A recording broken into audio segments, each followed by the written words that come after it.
Good evening. When Lytton residents fled the flames, they were scattered to towns across the province. And today, buses from Whistler to Chilliwack converged on Lytton. The residents who fled for their lives last Wednesday made the emotional journey back for the first time. CTV's Allison Hurst is live in Kamloops, where evacuees have just returned from seeing their homes. Allison, what happened when the bus came back?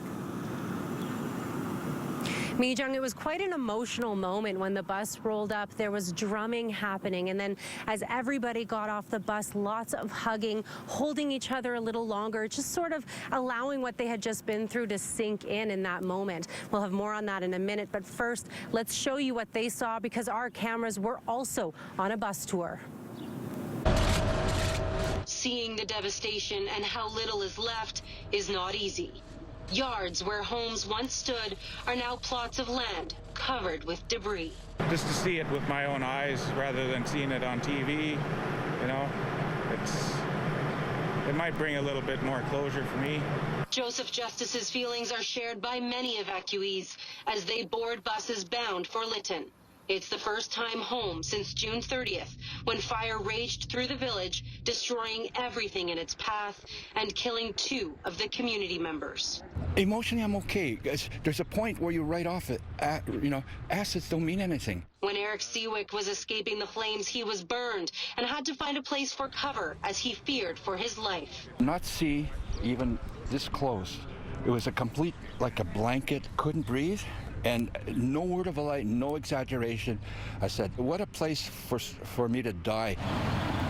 Buses left from evacuation centers in Chilliwack, Whistler, Merritt, and Kamloops Friday morning. A lot of mixed feelings.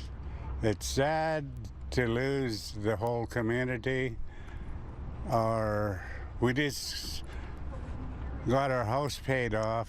A few structures are still standing, but there's no water or power running through them. Village infrastructure is also severely damaged. As the buses return, there are lots of solemn faces. As we start going through, you know, and you could hear the awes and, you know, and a few people cried. I held it in myself. It was hard at first, but then after going through and seeing exactly what it was, you know, it made a big relief into my heart. It's a closure, yes. Everybody's got a different way of healing, you know, and that's my way. The painful reality sinking in of having lost their homes and any valuables left behind. Now, most of the people we spoke with are planning to rebuild. They want to return to Lytton, to their community. The mayor has promised to make that happen, and the federal government has also promised that they will help too. Mijung. And Allison, any more information on a potential cause of this fire? Well, we have learned that the Transportation Safety Board is sending a team to Lytton to begin an investigation into a fire that potentially started on a freight train in Lytton. Now, they have not specified which fire it is they're looking into. CN Rail says that they have investigated social media video of a fire on a train that was further away from Lytton. They say that train went through without any events, but many evacuees and residents have been telling us that they saw flames near the tracks. So we still have to wait to get official word as crews continue to investigate. Mijung? Allison Hurst reporting live tonight from Kamloops.